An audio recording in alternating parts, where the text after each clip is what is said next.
حضور کسی پیارے دوست نے سوال کیا تھا کہ حضرت مرزا صاحب نے تعلیم بھی پائی جی تعلیم پائی اور سروس بھی کی تھی انہوں نے نوکری کی پھر کس کی جی کس کی سروس کی ملازمت کرتے رہے. ہاں ٹھیک ہے بالکل ٹھیک ہے. تو کہتے ہیں کہ ہمارے جو نبی جتنے بھی گزرے کسی نے ملازمت نہیں کی. مسیح یا نبی؟ جی کسی نے نہیں کی. کسی نے ملازمت نہیں کی. اور نہ ہی کسی نے تعلیم حاصل کی ہے کسی انسان سے تعلیم. یہ انہوں نے اس کی سند کیا ہے ان کے پاس؟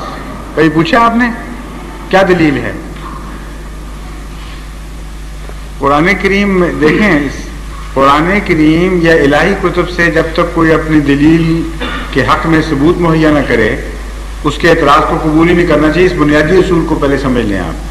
آپ بہت ساری مصیبتوں سے بچ جائیں گے ہمیشہ کے لیے. قرآن کریم نے یہ طریق خود سکھایا ہے، ہاتھوں برہانہ. یعنی ہر اعتراض رتب و یابس آدمی اٹھ کے جواب دینے لگ جائے تو آپ تو نپٹ ہی نہیں سکتے ان مصیبتوں سے. اصولی بات قرآن نے سکھا دی. قرآن کے لفظوں میں کہیں ہاتھوں برہانہ کم، تو جو یہ دعویٰ کر رہا ہے اس کی دلیل لاؤ. انہوں نے کہا جی کہ اگر آپ ثابت کر دیں کہ نہیں جو دعویٰ کرتا ہے وہ اعتراض کرتا ہے وہ تو ثابت کرے پہلے اپنی بات کو. میں ثابت کروں گا وہ الگ بات ہے. پہلے آپ کو میں اصول بتا رہا ہوں کہ جس شخص نے یہ دو دعوے کیے اس نے، ایک یہ کہ کوئی نبی عام دنیا کا علم پڑھ لکھ نہیں سکتا، یہ دعویٰ کیا نا اس نے جی. دوسرا یہ کہ کوئی نبی کسی کی نوکری نہیں کر سکتا. دو دعوے کیے جی. دو دعوے کیے. ان کا ثبوت مانگا آپ نے ان سے؟ میں نے کہا تھا کہ حضور نے خود فرمایا کہ آپ نے جو کچھ کہا ہوگا الگ بات ہے. آپ نے ثبوت مانگا کہ نہیں؟ صرف مجھے یہ جواب دیں. نہیں ثبوت نہیں نا مانگا. اب ملے تو ثبوت مانگا. اور آئندہ جب کوئی اعتراض کیا کرے اس سے ثبوت مانگا کریں. یہ قرآن کریم نے ایک ایسا بنیادی اصول سکھا دیا ہے، جو بات آپ کو مسلم ہو اس کا ثبوت نہ مانگیں. جو آپ مانتے ہیں واقعی یہ بات آپ کے عقیدے کے خلاف ہے، اس لیے جب اس نے کہا ہے تو اس سے پہلے پوچھے تو صحیح کہ اس کی دلیل کیا ہے. ہم تو مانتے ہی نہیں اس بات کو. پہلے اعتراض کرنے والا دلیل لے کے آئے، اب اس کے خلاف دلیل سنیے. حضرت یوسف کو نبی مانتا ہے کہ نہیں؟ وہ مانتا ہے جی. وہ فرعون کے نوکر تھے کہ نہیں جی؟ فرعون کے نوکر ہوئے تھے کہ نہیں؟ یہ نہیں پتا آپ کو؟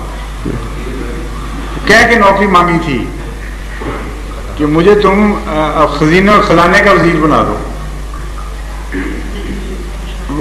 یوسف کا انہیں کی بات کر رہے ہیں.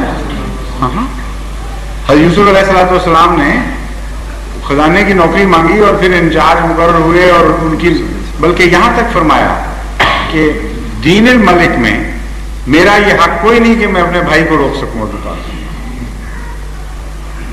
محدود اختیارات تھے سارے اور اس کے قانون کے پابند تھے. خدا تعالیٰ قرآن شریف میں فرماتا ہے ہم نے ترکیب کی یوسف کے لیے، اگر ہم ترکیب نہ کرتے تو وہ اس کو ایسا پابند تھا قوانین کا کہ وہ اپنے طور پر کچھ بھی نہیں کر سکتا.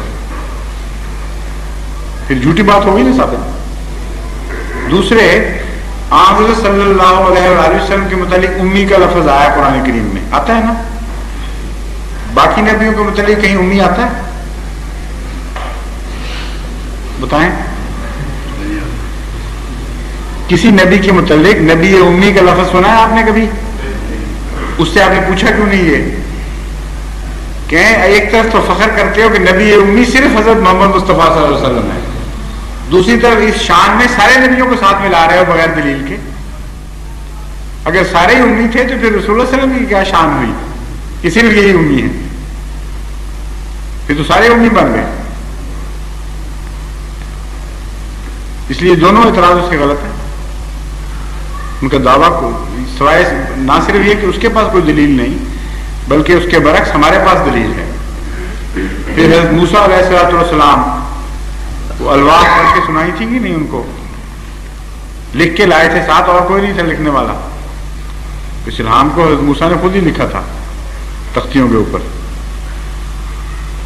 اور اسی طرح دوسرے انبیاء جو ہیں قرآن کریم کے، اللہ تعالیٰ فرماتا ہے کہ وہ تورات سے حکم لیتے ہیں، تورات پڑھتے تھے، لوگوں کو سناتے تھے، اس سے سبق لیتے تھے وہ کسے سیکھا تھا پھر انہوں نے لکھنا پڑھنا؟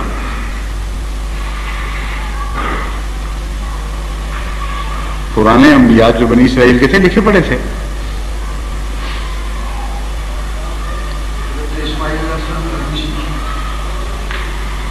قرآن کریم میں تو نہیں ہے یہ. جو بات وہ کہتا ہے اس کو پورا، مولویوں کو پورا علم نہیں. بات کیا کہنا چاہتے ہیں وہ یہ ہے کہ دین کا علم، جو جس دین جو ہے اور دین کا عرفان، یہ نبی خدا سے حاصل کرتا ہے اور دنیا سے نہیں حاصل کرتا. جو روٹین کا علم ہے، عام روزمرہ کا لکھنا پڑھنا والا، اس میں تو قطعاً کوئی ممانعت نہیں. اسی وجہ سے حضرت مسیح موعود علیہ الصلوۃ والسلام کے متعلق اللہ تعالیٰ نے المہدی کا لفظ استعمال فرمایا، تاکہ مولوی جب اعتراض کریں تو بتائیں کہ دین کا علم خدا سے پانے والا ہے، ہدایت خدا سے پاتا ہے. الف ب تم سے سیکھ لی تو کیا فرق پڑتا ہے؟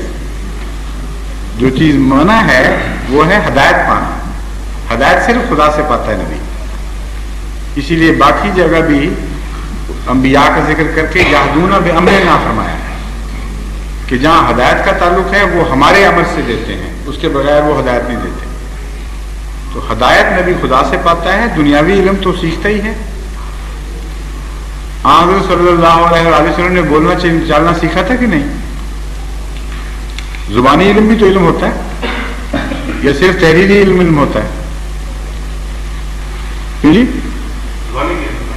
زبانی علم بھی تو علم ہی ہوتا ہے نا. ایک اندھا مولوی فاضل پاس کر لے بغیر لکھے اور بغیر پڑھے تو وہ شاگرد نہیں کہلائے گا، وہ طالب علم نہیں کہلائے گا. تو ہر بچہ ماں باپ سے اور اپنی قوم سے زبانی علم سیکھ رہا ہوتا ہے، اور نبی بھی ان میں شامل ہیں سارے. تو دنیا کا علم اور بول چال اور روزمرہ کی گفتگو اور زبان سیکھنا، خواہ یہ تحریری ہو خواہ یہ زبانی ہو، اس میں تو کوئی فرق نہیں ہے. قرآن کریم نے کہیں کوئی اشارتاً بھی نہیں فرمایا کہ نبی یہ کر سکتا اور وہ نہیں کر سکتا.